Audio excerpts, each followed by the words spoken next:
Gado Agro, com Kellen Severo. Oferecimento Ihara. Consórcio Massey Ferguson, a partir de R$ 1.470. Acesse cnmf.com.br. Sicoob, mais que uma escolha financeira. Abra sua conta. Olá, sejam muito bem-vindos ao Hora H do Agro, um programa onde discutimos e analisamos os temas que mais importam para o agronegócio brasileiro. Comissão de Meio Ambiente do Senado aprova projeto de lei que regula o mercado de carbono. A agropecuária ficou de fora das obrigações, mas o texto pode mudar na Câmara. No cenário internacional, a Argentina tem o primeiro debate entre os presidenciáveis. A menos de 20 dias para o primeiro turno das eleições, pesquisas indicam Javier Milei à frente. Nesta edição, nós vamos conhecer o plano de governo do candidato e as mudanças que podem afetar o agro do Brasil. E mais, propriedade rural em Itamarana, no Paraná, está invadida por indígenas há mais de uma semana. A gente vai até lá atualizar esta situação. E você vai ver também, ministra dos Povos Indígenas, Sônia Guajajara, envia mais de 20 novos processos para demarcação de terras indígenas no Brasil. E tem ainda uma entrevista exclusiva sobre Plano Safra com o secretário adjunto de Política Agrícola do Ministério da Agricultura. Você acompanha tudo isso e muito mais a partir de agora no Hora H do Agro, que já está no ar. No próximo dia 22 de outubro vai acontecer o primeiro turno das eleições na Argentina. A economia foi um dos principais temas do debate presidencial. Os 5 candidatos a presidente da Argentina participaram do primeiro debate eleitoral na noite de domingo. Os principais embates foram entre os líderes nas pesquisas, Javier Milei e Sérgio Massa. Nome da base governista, o atual ministro da Economia, Sérgio Massa, foi alvo de críticas da maior parte dos concorrentes. Ele foi questionado pelos altos índices de inflação no país, que superam os 120% ao ano, e a taxa de pobreza, que ultrapassa 40% da população. O candidato peronista prometeu lançar um governo de coalizão, com representantes de diversas alas da sociedade, e uma rediscussão do acordo do país para o pagamento da dívida com o FMI. Já o ultradireitista Javier Milei foi perguntado sobre declarações polêmicas feitas ao longo da campanha, como as acusações contra o Papa Francisco depois de ter chamado o pontífice de comunista. Milei também voltou a minimizar o número de mortos e desaparecidos durante a ditadura militar do país, entre as décadas de 1970 e 1980. Terceira colocada nas pesquisas, a candidata de centro-direita, Patrícia Bullrich, apresentou propostas para a economia. Ela tenta reverter o quadro eleitoral e chegar ao segundo turno. Caso nenhum dos candidatos supere a marca de 45% dos votos válidos no primeiro turno, os 2 mais bem votados se enfrentam no segundo turno, programado para 19 de novembro. E nesta semana, o jornal argentino Clarín revelou que Javier Milei, candidato que representa a direita, está à frente dos demais nas pesquisas. A consultoria CB mostrou na quarta-feira Milei em primeiro lugar, com 32,2% das intenções de voto. Na sequência, aparece o atual ministro da Economia, Sérgio Massa, e Patrícia Bullrich em terceiro lugar. Já a pesquisa da consultoria Circuitos mostrou Milei com 34,6% das intenções de voto, Sérgio Massa com 31,2% e a Patrícia Bullrich com 24,8%. Para o agro brasileiro, esse tema importa, já que a Argentina é um grande player, um importante player no mercado agrícola internacional. O país está entre os principais exportadores de farelo e óleo de soja, milho, carne bovina, por exemplo. Uma mudança na presidência do país poderia indicar também uma mudança nas políticas do agro de lá, o que tem potencial de impactar o agro daqui. E a gente vai já analisar o cenário político, econômico da Argentina com implicações para o agro com Gustavo Segré, comentarista da Jovem Pan News. Seja muito bem-vindo ao Hora H do Agro, Segré. Muito obrigado, é um prazer estar aqui com vocês. Da mesma forma, e a primeira pergunta. As pesquisas indicam Milei à frente, seguido por Massa em segundo lugar. Esse é o cenário mais provável nas eleições argentinas? Diria que sim, de qualquer maneira já apareceu uma outra pesquisa que mostra Massa em primeiro lugar com 30 e um empate técnico entre Milei, segundo colocado, e Bullrich, terceira colocada, com a margem de erro de 2%. Mas fica muito claro que o eleitorado está dividido em três partes. Complementando a informação, para ganhar em primeiro turno, existe a possibilidade que se algum dos candidatos conseguir 40% e a diferença com o segundo for de 10% ou mais, ele já pode também ser consagrado presidente em primeiro turno, o que deve ser muito difícil, diria que improvável. Então, supondo que o Massa está quase garantido no segundo turno, a dúvida é se vai com Milei, como mostram as pesquisas, ou pode entrar meio nessa surpresa eleitoral a Patrícia Bullrich, que hoje está colocada terceira. Interessante. A economia foi o principal ponto do debate. O que muda com Milei à frente do país e o que acontecerá se Massa, atual ministro do governo, se tornar presidente, ou até um terceiro cenário em que você fala da candidata Patrícia Bullrich? Economicamente falando, as propostas de Milei e Bullrich em termos econômicos são bastante parecidas, com algumas exceções, como por exemplo o caso de Milei, que propõe o fechamento do Banco Central ou a dolarização radical da moeda, da economia brasileira, argentina. No caso de Massa, a dúvida é o que ele pode fazer como presidente que não possa fazer agora como ministro da Economia. E a situação da economia, socialmente inclusive falando, da Argentina é muito dramática. Mencionávamos aí na reportagem, mais de 40% da população pobre. Se a gente avalia isso, por exemplo, com crianças, adolescentes menores a 14 anos, esse número eleva para 56%. 68% da população que estuda hoje, até o ensino médio, quer ir embora do país porque não enxerga futuro. E nós temos que, quando o Massa assumiu o ministério, as reservas líquidas do Banco Central eram 7 bilhões positivas, hoje estão 15 bilhões negativas. Então não vai acontecer muita coisa se o Massa continua. E nesse caso, a dúvida é sociológica. Como pessoas que têm tanta dificuldade para chegar a fim de mês, que padecem fome, que tem uma inflação tão alta, com uma geração de pobreza tão alta, pensam em votar uma pessoa que foi o causador dessa tragédia. E é uma questão difícil, e a explicação poderia ser uma chantagem eleitoral. 25 milhões de pessoas, Ellen, sobre 47 milhões de habitantes, têm alguma ajuda do Estado. Isso mostra que, de alguma forma, na narrativa desse governo de Alberto Fernandes, cujo candidato é Sérgio Massa, pode ameaçar, de alguma maneira, dizendo, se você não me votar e ganhar Bullrich ou Milei, você vai perder esse subsídio, essa ajuda do Estado. É a única explicação para justificar que 30% do eleitorado pensa em votar o Massa com a situação tão trágica que a Argentina está tendo. Você disse que se o Massa for vencedor nessa disputa, é quase que uma continuidade do que a gente tem visto no governo atual. Agora, nos casos de Milei ou da Patrícia Bullrich, quais as principais mudanças que você já projeta caso eles forem vencedores nessa disputa? Tanto Milei quanto a Bullrich têm um foco muito certeiro em questões de diminuição do tamanho do Estado para conseguir pelo menos um equilíbrio fiscal. Nós estamos falando de superávit fiscal. Nos últimos 60 anos, a Argentina teve, sobre os últimos 60 anos, apenas 10 com superávit, o equilíbrio fiscal. E quando a gente projeta essa quantidade, nos primeiros 40 anos, 1962, até 2002, a Argentina tinha que financiar 180% do PIB. É quase 2 vezes o que o país produz em 40 anos. E quando a gente toma os últimos 10, foram 45%. Então, essa situação crônica, depois de 23 acordos com o FMI, 8 calotes, muito sérios perdidos na moeda, explica por que a Argentina, que foi em 1895 o país mais rico do mundo, hoje está entre os mais pobres do mundo, precisamente por não cuidar do recurso.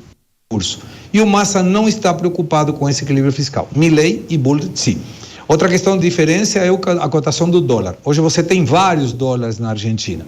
O oficial é 365 pesos. Mas se eu, cidadão argentino, quero comprar, não posso, porque o governo não me vende. Aí eu tenho que transformar esse dólar oficial por um dólar paralelo, MED, contado com líquido, e tem um monte de definições, legais algumas e ilegais as outras, mas que hoje colocam esse dólar acima de 800 pesos, o que mostra que a diferença entre um e outro é mais de 100%. O Milei propõe dolarizar a economia. Mas para dolarizar qualquer economia, você precisa o que a Argentina não tem, que é dólares. No caso da Bullrich, ela propõe uma doble monetização, que hoje já funciona. Só que em lugar de ter esse dólar oficial, ela liberaria o câmbio para que seja a oferta e a procura o que determine o tipo de câmbio e não uma cotação artificial como hoje tem o governo do Alberto Fernandes e Sérgio Massa. Muito bem. Segré, a gente usou como um elemento aqui para tomada de decisão de análise de proposta de campanha o Javier Milei em função dessas pesquisas que a gente citou. Então eu vou nos colocar na tela alguns dados dessa proposta da campanha da coalizão de Javier Milei e há um trecho em que ele afirma que a Argentina tem um potencial alimentar grande apesar de travas e da pesada carga tributária. E que, com o conjunto de medidas proposto, o país voltará a ser um importante exportador de produtos como grãos e carnes. Aí a gente segue um pouquinho mais, a gente separou alguns dos principais pontos da proposta de campanha de Javier Milei que envolvem o agronegócio argentino.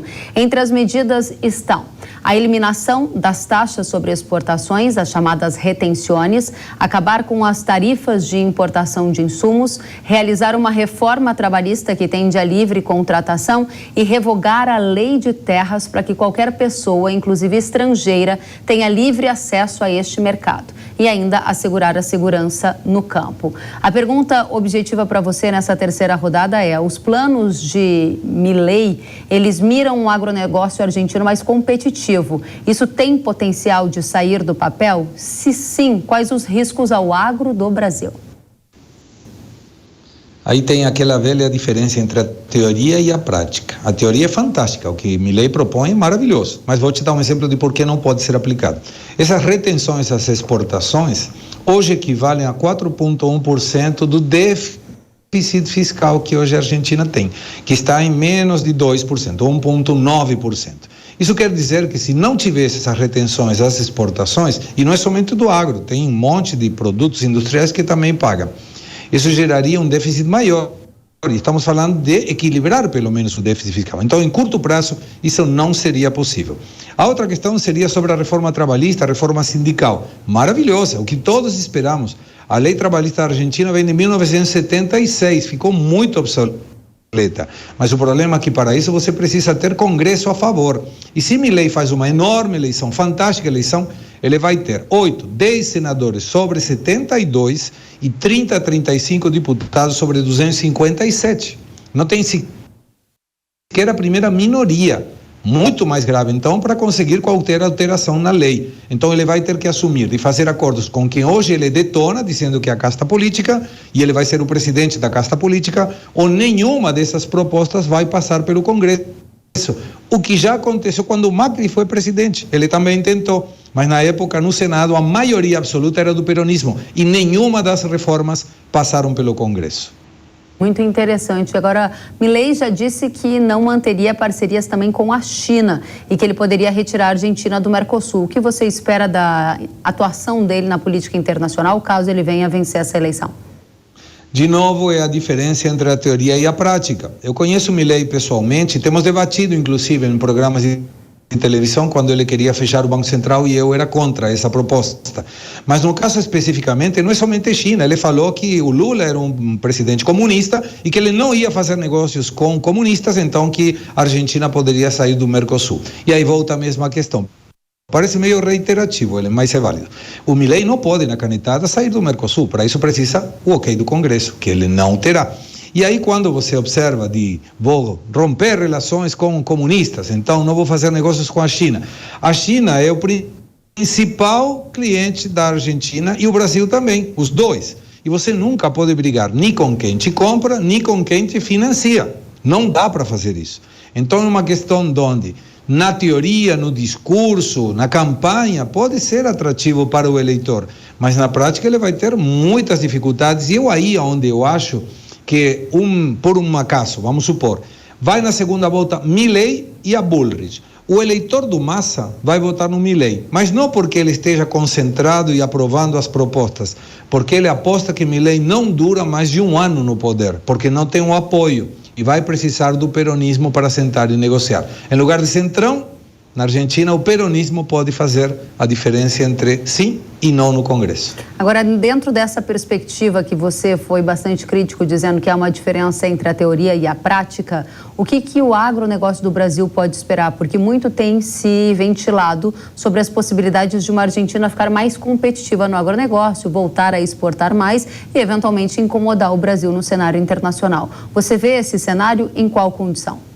É possível se ganha Milei ou ganha Bullrich, porque eles vão buscar de eliminar o dólar oficial. Hoje, por exemplo, vamos imaginar que a tonelada de soja esteja em $540. O americano recebe $540 por tonelada. Um brasileiro recebe $513 porque tem as taxas, tem os custos de exportação. Quanto recebe um argentino por essa mesma tonelada? Dólares, nota verde, 144. Então, a falta de competitividade está aqui pelas retenções, 35%, e aqueles impostos para exportar. E pela dificuldade de obter um dólar bilhete, nota verde, então a competitividade do produto argentino está muito deteriorada. E aí teve um problema maior, a seca, que atrapalhou muito a colheita argentina. E aí tem a vantagem do Brasil. Mas mesmo que seja uma Argentina muito mais competitiva, isso não vai ser de um dia para o outro. E o Brasil hoje tem uma estrutura financeira de custos e, sobretudo, de inflação e acesso ao empréstimo muito mais favorável. Um argentino hoje, para ter um empréstimo de qualquer banco, ele vai pagar mais de 200% ao ano, porque a inflação é 140%. E a taxa de juros passiva, ou seja, se eu coloco o meu dinheiro no banco, hoje o banco me devolve 118%. Então não deve preocupar ao Brasil e ao agronegócio brasileiro nenhuma das vitórias que possa ser massa, não vai mudar nada, ou vai mudar pouco. E Milei, que seria muito mais à direita, ou Bullrich, centro-direita, eles vão demorar até conseguir implementar todas as mudanças pela deteriorada situação econômica argentina. Muito claro. Gustavo Segré, comentarista da Jovem Pan News, muito obrigada por estar conosco no Hora H do Agro, pelos esclarecimentos. Volte mais vezes. Com certeza. Quando vocês me convidarem, estaremos juntos. Muito obrigado. Até mais. Até mais. O diretor da Pátria Agronegócios, Matheus Pereira, também avaliou impactos de uma eventual vitória de Javier Milei para o agro da Argentina e as consequências para o agro brasileiro. Vamos conferir. São alguns pontos a serem considerados sobre a possível vitória de Javier Milei com a relação com o agronegócio dentro do Brasil. E a primeira delas é mais abrangente. É toda a incerteza na diferenciação entre um personagem e uma pessoa real. A gente vê que Milei, desde sua pré-campanha e campanha eleitoral, sempre foi muito reativo, um personagem talvez assumido para chamar a atenção do eleitorado argentino, escancarando alguns problemas de maneira mais didática, assim dizendo, um pouco mais reativa. Ver o que diz hoje talvez pode ser diferente do que será praticado lá no amanhã. Não só isso, temos também um fator mais prático. Temos Javier Milei com uma inclinação a uma economia mais aberta. Vale lembrar que hoje a Argentina, para exportar grãos in natura, matérias-primas em geral, sofrem retenções, que são tributos sobre o produto disponível para embarque, que acabam não se tornando competitivos para serem embarcados, exportados, vendidos in natura, forçando a verticalização, a industrialização do produto dentro da Argentina, colocando industrializados a serem exportados. A baixa dessas retenções poderá, sim, aumentar a competitividade da Argentina nas exportações de soja e milho in natura. As exportações desses grãos aumentando na Argentina acaba criando uma concorrência maior com o nosso produto aqui no Brasil. E um ponto mais subjetivo tem sido essa relação entre Javier Milei com o nosso presidente aqui no Brasil. Javier, que tem, desde sua pré-campanha, acusado, apontado, espetado governos de esquerda aqui na América do Sul, tem sofrido com farpas trocadas. Tanto Lula aqui no país, quanto Javier, candidato na Argentina, se mostram inicialmente com uma relação não tão saudável. E aí que parte e abre o leque para possíveis novos impactos ao nosso agronegócio. Em especial dele, essa balança comercial multa. Tanto nós exportamos produtos para a Argentina como importamos. No caso agrícola, importamos trigo, cortes nobres de carne e derivados de leite. Produtos que poderão sofrer algumas restrições ou do nosso governo ou restrições de exportações do governo argentino. deixando esse mercado livre aqui no Brasil e aumentando a competitividade pelo produto produzido dentro do nosso país. Vale ressaltar que a Argentina ela é mais um concorrente do que um parceiro do Brasil. Tudo que nós aqui no Brasil produzimos de matérias-primas agrícolas, commodities agrícolas, também são produtos produzidos dentro da Argentina. Um governo com inclinações ou intenções de abertura de mercados poderá se tornar um concorrente ainda mais ávido pelo nosso produto. E como somos vizinhos, a competitividade logística será realmente um calo no sapato do agronegócio brasileiro. Matheus Pereira, Pátria Agronegócio, muito obrigada pela presença e análise aqui no Hora H do Agro. E a gente troca de assunto agora para atualizar sobre uma decisão tomada nesta semana pela Comissão de Meio Ambiente do Senado, que aprovou o projeto de lei que regulamenta o mercado de carbono no Brasil.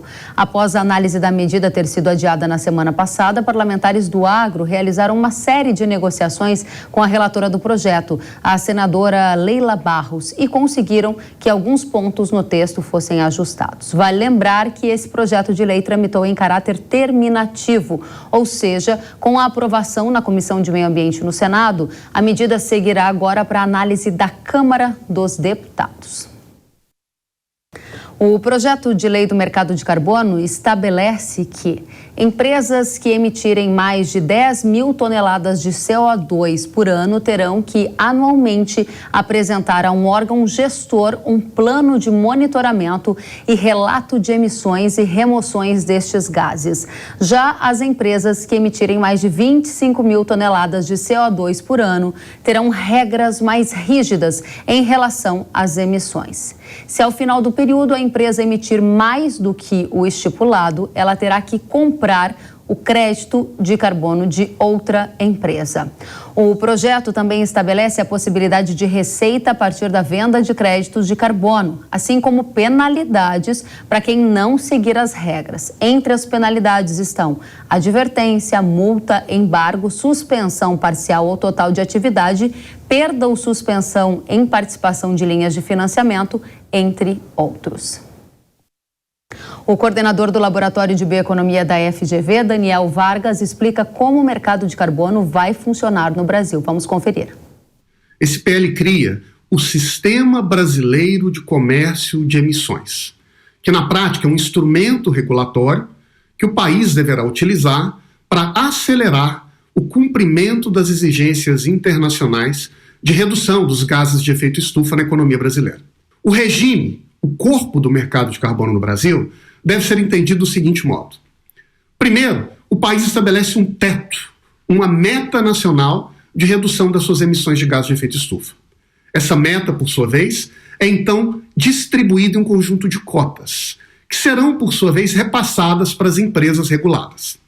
Quais empresas serão reguladas? Segundo o PL, todas aquelas atividades que emitem acima de 10 mil toneladas de CO2 ao ano são passíveis da regulação. A partir do momento em que uma empresa é regulada, ela passa a ter um conjunto de obrigações ou responsabilidades. Entre estas, está primeiro de apresentar ao governo um plano de monitoramento. Em outras palavras, como exatamente ela vai agir para reduzir suas emissões. Além disso, a empresa deve também prestar um relato anual de redução das suas emissões ou de remoções dos gases de efeito estufa. Para fazer isso, uma série de critérios serão estabelecidos pelos órgãos que regulam o mercado de carbono e que ainda virão a ser definidos ao longo dos próximos anos. A cabeça do mercado de carbono no Brasil funcionará a partir de um colegiado de 3 órgãos. Por fim, todo esse sistema será colocado em funcionamento ao longo de um período relativamente longo. A opção tomada pelo Senado é de distribuir no tempo, em 5 grandes etapas, esse processo de implementação do mercado de carbono no Brasil. A primeira dessas etapas consiste em estabelecer os critérios gerais para o funcionamento desses órgãos que integram a cabeça do regime. A partir daí, serão estabelecidas exatamente quantas cotas e como elas serão alocadas, e há então um test drive. Um momento em que o país observa o regime em funcionamento, porém, ainda sem punir ninguém que eventualmente que falhe no cumprimento dessas regras. E por fim, apenas após um período de 3 ou 4 anos, é que o mercado de carbono, uma vez regulamentado, deverá entrar em funcionamento na prática no Brasil. Professor Daniel Vargas, ele vai voltar conosco para trazer mais detalhes já sobre o mercado de carbono. Agora a gente segue adiante porque para o agro há alguns pontos importantes nesse projeto de lei, como por exemplo, o primeiro é que a produção primária agropecuária foi retirada das obrigações, assim como as emissões de gases geradas por bens, benfeitorias e infraestrutura no interior dos imóveis rurais.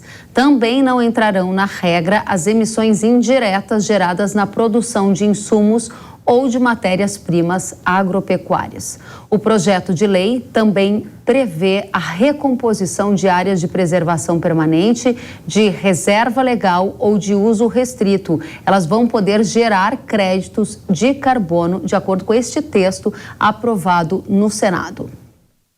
A senadora e ex-ministra da Agricultura, Tereza Cristina, citou que o setor agro poderá ter outra receita dentro das atividades agora com esse mercado de carbono. Vamos conferir. Para o agro, ele é fundamental, ele é uma outra receita dentro das atividades agropecuárias. O agro, eu tenho certeza, nós tiramos, e a minha opinião pessoal é que ele ficasse com condicionantes, mas não houve esse acordo e a senadora entendeu. No mundo todo é assim, mas eu tenho certeza, ontem à noite mesmo eu estive com a presidente da Embrapa e nós já estamos trabalhando, né, senador Zaquinha, para que o agro tenha suas métricas e que ele possa estar nesse mercado em breve, mas com segurança e com as métricas nossas. Hoje realmente é um marco e esse projeto, como disse muito bem a senadora Leila, só está começando. Vai ainda para a Câmara, vai ser aprimorado e depois volta aqui para a gente dar o start nesse mercado que eu acho que o Brasil será protagonista sim. Muito obrigada, senadora Tereza Cristina. A gente volta agora a ouvir o coordenador da FGV, Daniel Vargas, professor Daniel Vargas, que também analisou os pontos positivos e negativos do mercado de carbono depois da aprovação desse texto no Senado. Vamos ouvir. O órgão gestor, ele normatiza o mercado de carbono. Ele regula como ele vai funcionar. Ele executa as normas que ele mesmo criou. Fiscaliza e pune quem as descumprir. Essa mistura de tarefas corre o risco de gerar uma insegurança e questionamento sobre a independência desse órgão gestor. Afinal de contas, a mesma instituição que cria a lei executa, fiscaliza e pune quem desrespeita aquilo que ele criou. Para se garantir uma segurança e critérios mais robustos, que inclusive preservem o órgão gestor de questionamentos judiciais, o ideal seria distribuir essas atribuições, ou pelo menos fixar com critérios mais claros como essas diferentes tarefas serão cumpridas para que não haja uma confusão de interesses nesse processo. Um dos mais importantes diz respeito ao papel do agro como gerador de créditos de carbono. Nós sabemos que os produtores no país há muitos anos reclamam que a legislação ambiental brasileira é muito generosa em impor obrigações e um pouco mesquinha em reconhecer as contribuições ambientais dos produtores no campo. O PL do mercado de carbono aprovado pelo Senado corrige esse desvio de uma forma muito original e valiosa. Estabelece ali a possibilidade de o produtor gerar créditos por essas atividades ambientais. Agora, portanto, no plano legal, o produtor tem uma válvula e um espaço aberto para que aquele esforço ambiental que ele hoje já tem possa ser reconhecido não mais como uma obrigação, um passivo, mas um ativo econômico da sua atividade produtiva. Muito obrigada, professor Daniel Vargas, pelos esclarecimentos. A gente segue agora com a discussão sobre mercado de carbono lá na Câmara. Vamos ouvir o deputado federal Evair de Mello, membro da bancada do Agro na Câmara, que vai participar do debate desse texto nessa próxima fase. Primeiramente, deputado, seja muito bem-vindo à Hora H do Agro. Agradeço a oportunidade e como é bom, né, te ver esse debate evoluindo, um debate que por muito tempo ficou retraído e naturalmente esse diálogo é importante para que nós possamos dialogar quem é fora do agro. Acho que esse debate do carbono, dos gases de efeito estufa, vai ser a grande janela de oportunidade para que o agro brasileiro possa melhorar a sua comunicação com o público externo, que vai ter a real compreensão, naturalmente, do papel que o agro cumpre, não só do ponto de vista social na produção de alimento, do ponto de vista econômico, né, que é tão salutar aí para a nossa balança comercial, e efetivamente agora o agro está muito próximo de ser reconhecido como algo importante para esse desaquecimento, né, global, a questão do efeito dos gases de efeito estufa, e o agro tem essa tendência reversa. Então o agro vai ser realmente, eu acho, esse é o entendimento nosso, né, ter esse saldo positivo no final de todo esse debate. Deputado, a bancada do agro, ela está satisfeita com o texto que saiu do Senado, o PL do carbono que saiu do Senado, ou pretende fazer mudanças nesse texto na Câmara? A frente participou muito ativamente desse debate lá junto ao Senado, né? A Tereza Cristina é a nossa grande referência no debate do tema. Tive a oportunidade de tê-la já reconhecida como a melhor ministra da Agricultura que o Brasil já teve, e ela é muito qualificada para liderar esse debate no Senado. A própria Frente Parlamentar Agropecuária, o nosso presidente Pedro Lupião, o deputado Sérgio Souza e Alceu Moreira, outros deputados, né, Arnaldo Jardim, participaram de perto desse debate no Senado, de forma que o que o Senado evoluiu e avançou já teve, de certa forma, a nossa participação e a nossa presença. Isso vai retornar, isso vai vir à Câmara agora, possivelmente agora nós vamos também conversar com a entidade para fazer arredondar, vamos dizer assim, né, aquilo que tiver algumas quinas, vamos pegar aquilo que é uma carambola que tem algumas quinas, vamos fazer de uma laranja, né, vamos arredondar esse texto. Temos que dar mais segurança jurídica, temos que aperfeiçoar alguma contribuição que possivelmente possa vir de alguma base nossa. Vamos envolver aí a OCB Nacional, a CNA, para que possamos qualificar esse debate.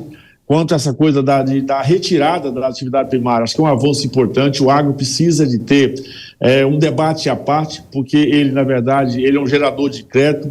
Nós temos aí, pensando em alguma modelagem dessa retribuição ao produtor, criando algum selo verde para a produção agropecuária, avançando nessa mesma direção. E aí temos que ajustar algumas coisas ainda com clareza quanto a essa coisa da APP e da reserva legal, que hoje, para o produtor rural, isso é um passivo, né? Ele é uma dívida que ele tem, porque ele tira parte da sua área produtiva para fazer corretamente, obedecendo o Código Florestal, faz a sua reserva e faz a sua recomposição. Nós queremos trazer mais segurança também para que essa área que hoje para nós é um custo, sim, porque é uma área nossa que deixa de ser explorada, para a nossa atividade da produção econômica, ela possa também ser uma geradora de crédito. Então eu acho que na Câmara esse debate ele vai evoluir. Nós vamos aperfeiçoar esse texto e vamos construir realmente um texto, principalmente para que o agro possa ter esse diálogo com a sociedade e todo mundo perceber que o agro realmente hoje ele é importante para essa redução, porque ele já tem aí um saldo negativo, né, dado a sua relação, e não é agressividade que muitas vezes quem não conhece o setor acaba falando mal da gente. Quando a Câmara começará a tratar desse tema, PL do carbono, quando que essas discussões efetivamente estarão na mesa? Nós estamos agora, o presidente Arthur Lira, né, ficará alguns dias agora fora, naturalmente, da Câmara dos Deputados, então esse debate deve estar acontecendo, vamos dizer assim, na própria Frente Parlamentar Agropecuária, de uma forma ainda não oficializada. Claro, o texto já é conhecido por nós vamos estar evoluindo com esse texto, e assim o presidente Arthur Lira tem essa pauta como uma pauta muito importante e prioritária para ele, né, ele quer liderar essa pauta. Assim que ele retornar dessa missão que ele está ao exterior, possivelmente ele vai dar mais agilidade, a esse tema que é tão importante. O que nós queremos é realmente a produção primária não ter esse mercado regulado, é muito importante, porque esse mercado regulado torna-se um mercado obrigatório. E aí colocaria a produção agropecuária igual a outros setores da economia global, né, que tem uma agressividade muito maior. Portanto, esse mercado voluntário, esse mercado espontâneo, ou essa valorização do agro através desse reconhecimento vai ser muito importante, inclusive, para a sustentabilidade do próprio setor. E, naturalmente, o presidente Arthur Lira, que tem participado de fóruns internacionais, tem tratado do tema. Eu tenho certeza, e ele já disse isso, que ele retornando da sua missão, ele vai dar muita agilidade para que possamos cumprir os prazos e o mais rápido possível possamos votar esse texto, fazer os aperfeiçoamentos que forem necessários e o Brasil ter essa legislação tão importante para toda a sua economia, mas com muito carinho e zelo e preocupação para dar condições para que o nosso agro continue com a produtividade, com a sustentabilidade que já tem nos dias de hoje. Muito bem. Deputado federal Evair de Mello, membro da bancada do agro na Câmara, muito obrigada por dividir conosco as expectativas para o próximo passo desse tema mercado de carbono aqui no Brasil. Até a próxima. Tchau, tchau. Agradeço a oportunidade.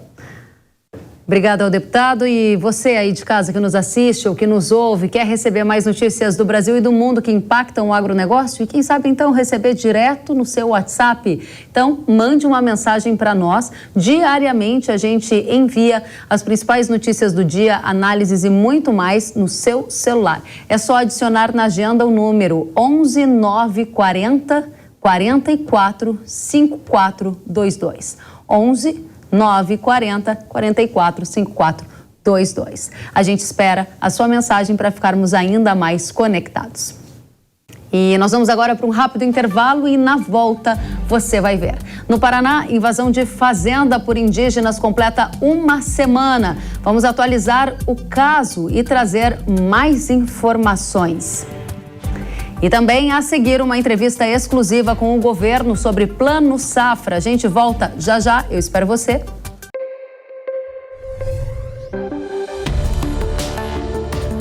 O agro, setor que movimenta a economia brasileira, gerando renda, emprego e oportunidades para toda a população. Hora H do Agro, com Kellen Severo. Precisando de uma nova máquina para aumentar a sua produtividade? Aqui no Consórcio Nacional Massey Ferguson lançamos o Grupo 377. Com ele vem vários benefícios exclusivos para você, como planos em até 10 anos para pagar, sem juros, sem taxa de adesão e parcelas reduzidas a partir de R$ 1.470. Aproveite e procure a rede de concessionárias Massey Ferguson. Quer saber mais? Acesse www.cnmf.com.br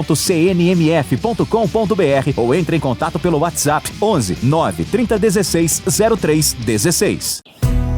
Eu só queria te contar sobre o cooperativismo financeiro. A união de pessoas. Gente que não é só cliente, é dona e dono. Isso é ter voz. Participação até nos resultados. Cooperativa não é banco nem fintech. É inclusão de verdade. E quanto mais gente fizer parte, maior será a transformação. Tá aí a explicação.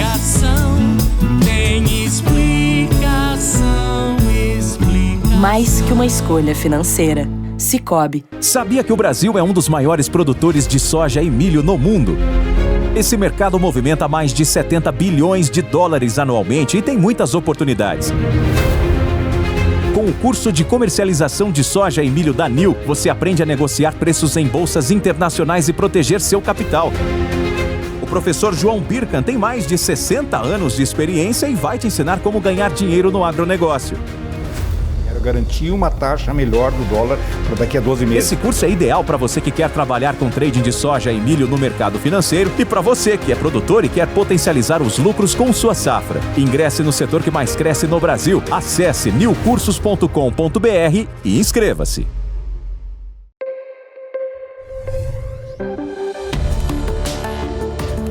O agro, setor que movimenta a economia brasileira, gerando renda, emprego e oportunidades para toda a população. Hora H do Agro, com Kellen Severo. Estamos de volta com Hora H do Agro aqui na Jovem Pan News. Uma propriedade rural em Tamaranã, no Paraná, completou uma semana de invasão por indígenas. No último dia 28 de setembro, cerca de 300 índios ocuparam a fazenda, alegando que aquela área pertence a eles. A propriedade rural faz divisa com uma aldeia indígena.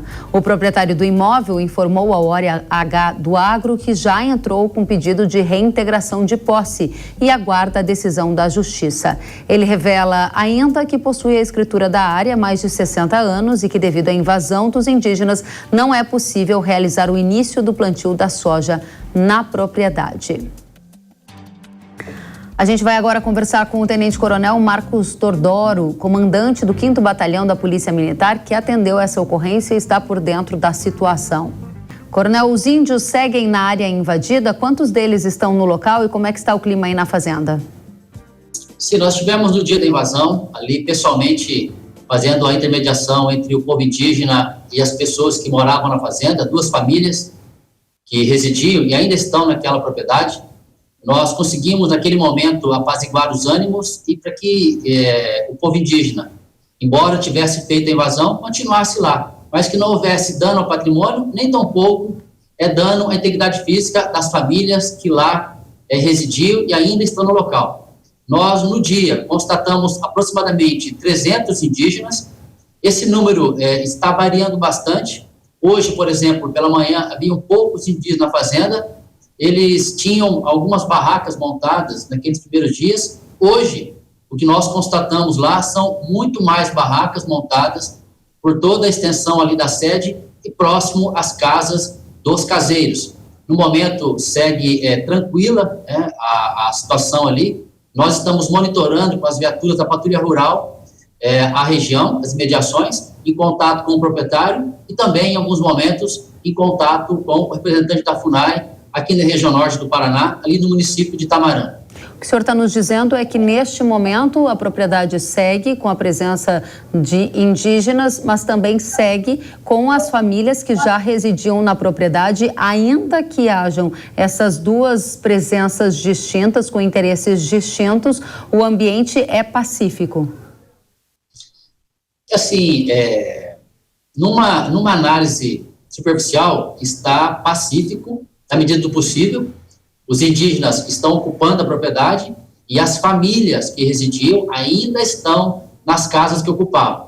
Nós estamos acompanhando essa movimentação, sempre somos acionados pelo proprietário para que lá estejamos observando e dando o apoio possível às famílias para manter, na medida do possível, uma convivência harmoniosa entre as famílias que lá moram e os invasores, que são o povo indígena nesse momento. O senhor tem relato, coronel, de outras invasões desse mesmo tipo na sua região de atuação ou em outras áreas do estado do Paraná? Não, aqui na região de Londrina, Itamarã pertence ao nosso batalhão, nós temos no momento apenas essa área invadida pelo povo indígena. Nós continuamos monitorando toda a região e também em contato com outros batalhões através do serviço de inteligência para que possamos ter as informações, encaminhar para o escalão superior e realizar as ações de polícia necessárias no tempo oportuno e de acordo com pautados pela legislação, para que possamos fazer frente a essas ações, dando segurança ao proprietário e aos funcionários das fazendas. Tenente Coronel Marcos Tordoro, comandante do 5º Batalhão da Polícia Militar, agradecemos demais pelas atualizações dessa invasão indígena em uma propriedade rural que completa agora uma semana. Estaremos acompanhando os próximos capítulos dessa situação, desejando que haja muita paz e tranquilidade nessa região de Londrina muito próspera para o nosso Brasil e para o agro brasileiro. Volte sempre, Coronel. Obrigada. Eu que agradeço. Seguimos aqui na área rural, acompanhando os trabalhos das equipes e também para levar a segurança que os proprietários e funcionários precisam e almejam do Estado e, no caso especial nosso, da Polícia Militar. Muito bem, assim desejamos. Obrigada, Coronel. E o nosso assunto agora é Plano Safra. O Hora H do Agro recebeu uma série de relatos sobre dificuldade de acesso ao crédito rural. A perguntas da audiência, a Denise Santana questionou: as linhas de crédito estão bloqueadas? Cadê o dinheiro? Perguntou ela. A gente vai adiante para mais uma mensagem da Estela Gassan, que diz assim: recurso controlado indisponível no momento. Alguma previsão de liberação? Tem mais uma participação da audiência do Myron Botelho, que diz assim, uma pergunta: pouco recurso liberado até o momento, ele afirma e questiona: alguma explicação? Essas e outras perguntas vão ser respondidas a partir de agora em uma entrevista exclusiva com o governo, na representação aqui de Wilson Vaz, secretário adjunto de Política Agrícola do Ministério da Agricultura. Secretário Wilson, seja muito bem-vindo ao Hora H do Agro. Quero, o prazer é todo meu, é um prazer falar contigo e com seus telespectadores. Tá? Muito obrigada.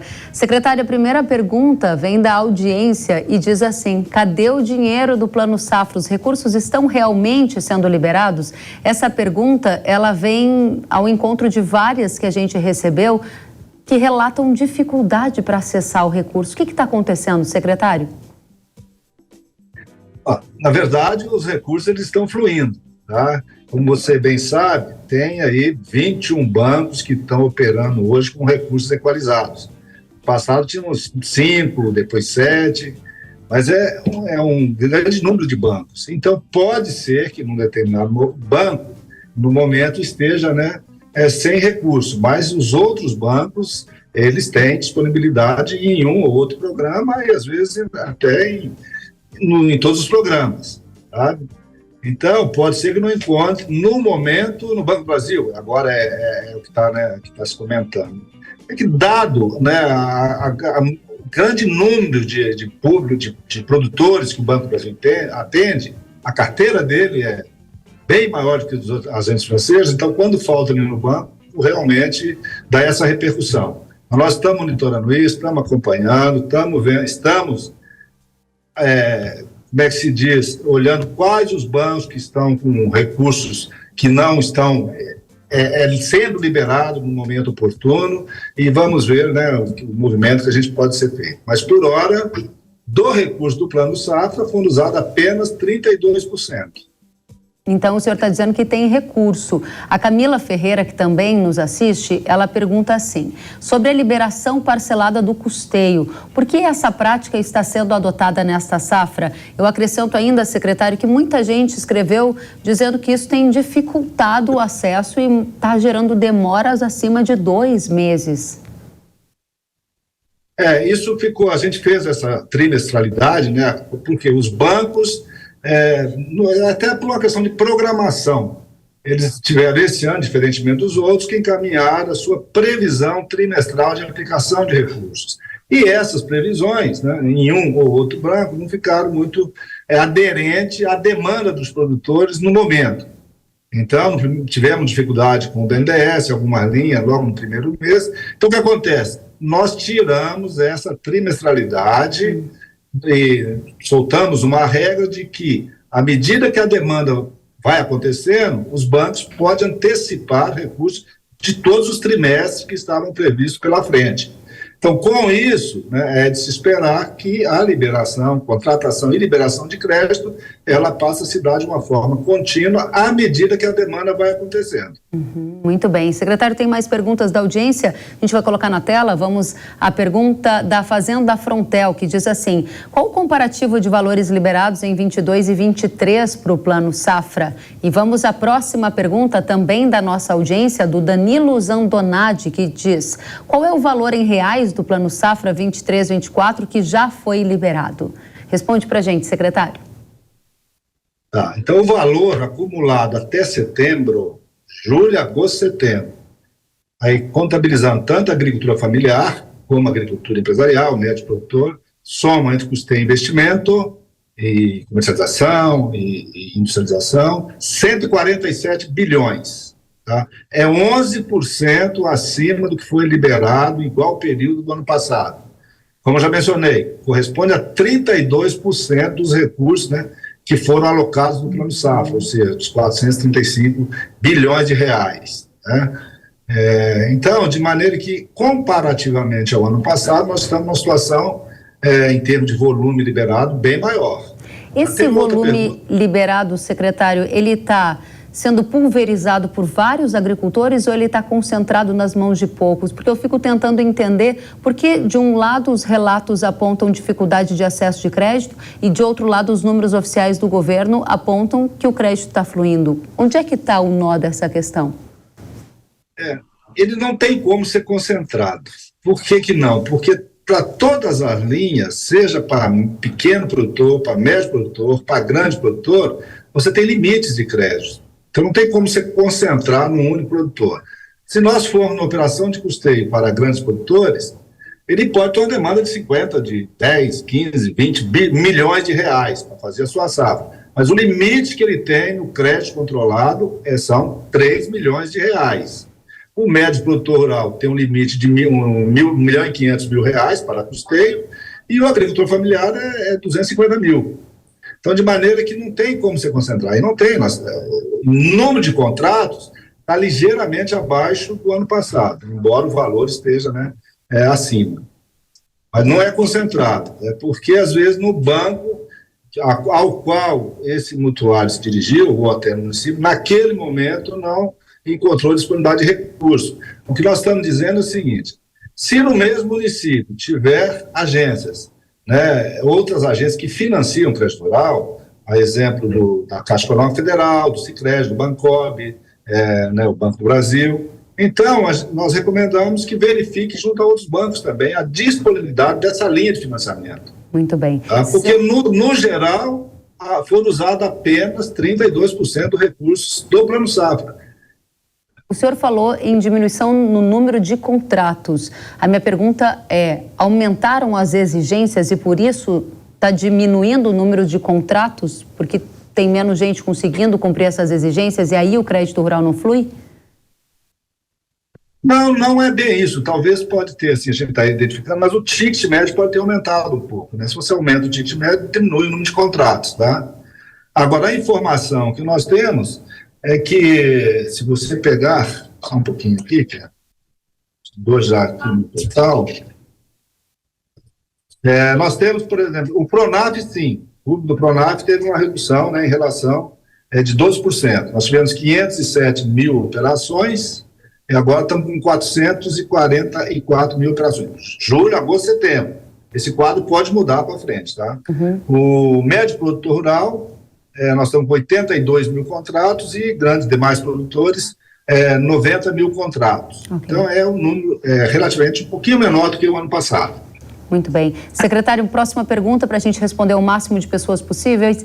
O Álvaro Rossato pergunta: vai faltar crédito? E a gente tem também a Adriana Cartoso na tela dizendo: BNDES está sem recurso para Moder Frota Pronamp? É o que eu estava dizendo, né? Então, os bancos, falou do Moder Frota, tá? O Moder Frota, hoje, tanto os bancos montadoras, sobretudo da John Deere, ele pegou um volume expressivo de recursos para financiar o Moder Frota. Mas tem no Banco do Brasil, tem na Caixa, nos bancos cooperativos, tem muitos bancos que pegaram recurso equalizado para o Moder Frota. Ao todo são 11 bilhões e 800 milhões no Moder Frota. Tem mais 6 bilhões no Pronaf para financiar tratores e colheitadeiras, né, implementos associados. E desse volume, o que nós temos registrado agora não corresponde nem a 30% do que foi alocado, certo? Para você ter uma ideia, no conjunto de investimentos, e por razões aí que, né, de decisão do próprio agricultor, eles decresceram em relação ao ano passado 35%. Nesse momento, mas não é falta de recurso de financiamento. Até aí, a gente está entendendo que é uma cautela do produtor em relação a determinados tipos de investimento, tá? Porque o custeio está fluindo naturalmente. Ok, mais uma pergunta na tela, Marco Nogueira, ele diz assim: quando será a liberação da segunda etapa do recurso do PCA do Plano Safra 23-24? Quando será, secretário? Então, é isso que eu tentei explicar no começo, tá? Você tem a trimestralidade. Tivemos problemas com isso, que em alguns bancos aplicaram em 2 meses o que estava previsto para o trimestre. Aí interrompeu a contratação. Tá? Isso aconteceu, inclusive, no BNDES. O que nós fizemos? O Ministério da Fazenda emitiu um ofício às instituições financeiras, portanto, aos 21 bancos que operam com recurso equalizado, dizendo o seguinte: fica autorizado a antecipação dos recursos que estavam programados para os trimestres subsequentes, tá? Para os trimestres subsequentes. Então, ele pode ir contratando, né, de acordo com que a demanda for né, sendo colocada dentro do banco, ele pode abrir as suas contratações. Então, não há segunda nem terceira etapa agora. É uma contratação contínua. Tem mais perguntas aqui, estou indo para a rodada número 7 das nossas perguntas. O Roberto Junques diz assim: por que a subvenção ao seguro rural foi cortada? O seguro rural, né, a questão mais é a questão orçamentária mesmo, fiscal, né? Nós havíamos pleiteado 2 bilhões de reais no início do Plano Safra, o ano passado também foi assim, e tivemos de orçamento 1 bilhão de reais, tá? Aí, por diversas necessidades orçamentárias, né, são diversas rubricas, precisou um ligeiro remanejamento aí, né, há uns 2 meses atrás, e nesse momento nós estamos trabalhando para recompor uma parte disso. Então, nós estamos com demanda junto à Secretaria de Orçamento e Finanças para um recurso adicional nesse do seguro rural de 2023, de maneira ainda a atender, né, nesses 3 meses que restam, de novembro e dezembro, coberturas, né, eventuais coberturas ou propostas de seguro rural, apólices, né, da safra de verão ainda. Perfeito. Mas não temos esse adicional, mas estamos a campo, claro, o ministro Fávaro à frente, né, e negociando para que realmente tenha uma alocação adicional de recursos em 2023, e o mesmo estamos pleiteando para o orçamento 2024, que nós também fomos, né, o seguro rural, a subvenção do prêmio seguro rural foi contemplado com 1 bilhão e 60 milhões de reais. Estamos pedindo para que seja pelo menos, no mínimo, 2 bilhões de reais em 2024. Muito bem. Secretário, eu vou correr um pouquinho aqui, porque tem muita gente que nos enviou mensagens pelas redes sociais, sabendo que o senhor estaria aqui para responder as nossas perguntas. Recebi relatos lá do Rio Grande do Sul e muita gente me dizendo, cadê a ajuda para os atingidos pela seca no Rio Grande do Sul? Como isso ficará? Porque estamos com dificuldade para acessar crédito e alguns nomes estão ficando sujos porque a ajuda do governo não veio. Virá essa ajuda? O último movimento que nós fizemos ainda foi na Expo Inter, né? Chegou um quadro que estavam passando as cooperativas agropecuárias nesses municípios, né, que decretaram estado de emergência por seca. Aí depois, na sequência, tivemos o ciclone, né, em 4 de setembro, a 4 a 7 de setembro. Então, aí um caso BNDES está para divulgar uma linha de financiamento de capital de giro com um prazo excepcional de 5 anos para financiar cooperativas agropecuárias de maneira que elas possam refinanciar aquelas operações que têm de produtores junto à cooperativa. Uhum. Porque quando é no crédito rural dentro das instituições financeiras, já está autorizada uma prorrogação automática das operações de custeio, né, diante dessas de perdas por adversidades climáticas, queda de produção, ou então dificuldades de comercialização. Tá? O Pronaf foi feita uma medida adicional de um bônus, né, no pagamento, e tem, né, grande parte dessas operações que foram prejudicadas, sobretudo na agricultura, elas estão amparadas ou pelo seguro ou pelo Proagro, que é o seguro oficial, né? Então, de maneira que nós estamos também acompanhando isso, e, na medida possível, vamos ajustando aí as políticas, né, de maneira que ninguém fique prejudicado em função dessas adversidades climáticas. Muito bem. Secretário, nosso tempo está encerrando. Eu gostaria, claro, de fazer todas as perguntas, mas só para o senhor saber. Argel disse, acabou o recurso do Plano Safra, sou Pronamp e estou esperando há mais de 90 dias.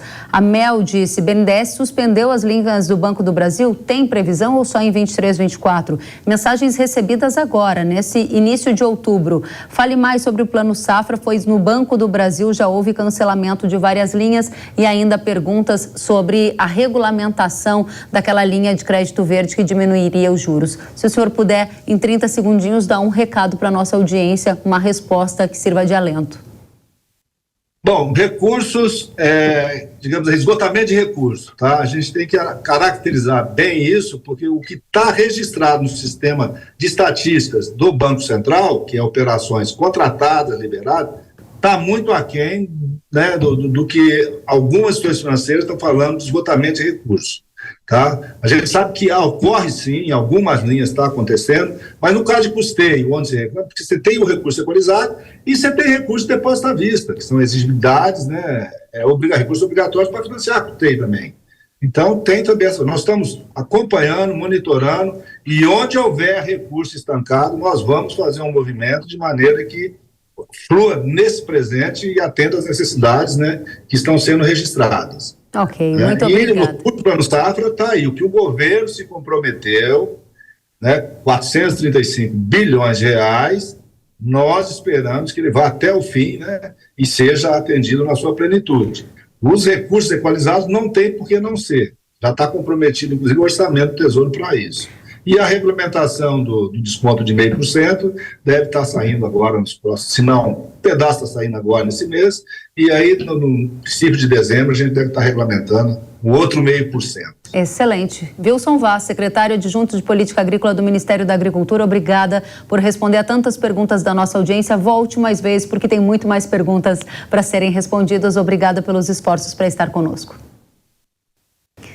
E ainda falando sobre questão indígena, na última semana a ministra dos Povos Indígenas, Sônia Guajajara, enviou ao Ministério da Justiça uma lista com 29 processos para demarcação de terras. O documento contém a lista com as áreas para o Ministério da Justiça emitir a portaria declaratória, que é uma das fases de demarcação de terras indígenas, e lista também as áreas que aguardam homologação do presidente, onde o Ministério da Justiça deve analisar os processos e auxiliar o presidente Lula para a finalização da demarcação. O Hora H do Agro teve acesso ao documento enviado pela ministra Guajajara ao Ministério da Justiça.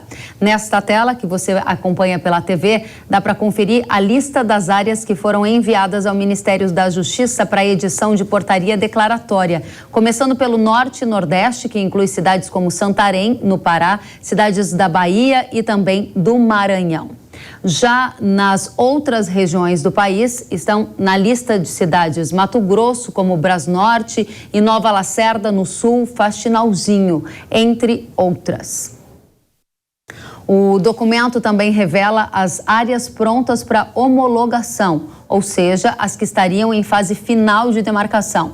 Entre elas estão as cidades de Luciara e São Félix do Araguaia, em Mato Grosso, Palhoça e Abelardo Luz, em Santa Catarina, locais que devem afetar áreas já consolidadas também de agricultura. Vai lembrar que neste ano o governo Lula já demarcou 8 terras indígenas, sendo que 6 dessas áreas foram homologadas agora em abril, durante um evento indígena chamado de Acampamento Terra Livre. Outras 2 áreas foram homologadas no Dia da Amazônia, em 5 de setembro. E agora eu tenho um recado para você. Ative a energia que corre nas veias da soja com o Romeu, o fungicida biológico da Yara, inovador no controle da ferrugem e das principais doenças. Ideal para um manejo preventivo, o biológico fortalece a soja de dentro para fora, ativando as defesas naturais da planta. Por isso, o Romeu maximiza a proteção durante todo o ciclo da cultura. A formulação moderna de Romeu faz dele um produto compatível com químicos e biológicos, sendo uma peça fundamental para a estratégia de manejo integrado. Fortaleça o metabolismo das plantas e maximize a proteção contra as doenças da soja. É hora de se prevenir e energizar a sua lavoura com Romeu. Acesse rara.com.br ou aponte a câmera do celular para o QR Code na tela e saiba mais. O Hora H do Agro de hoje fica por aqui. Obrigada pela companhia de todos. Até a próxima semana. Tchau.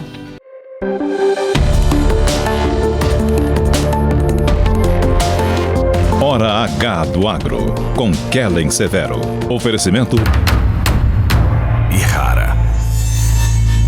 Consórcio Massey Ferguson, a partir de R$ 1.470. Acesse cnmf.com.br. Sicoob, mais que uma escolha financeira. Abra sua conta. Realização Jovem Pan News.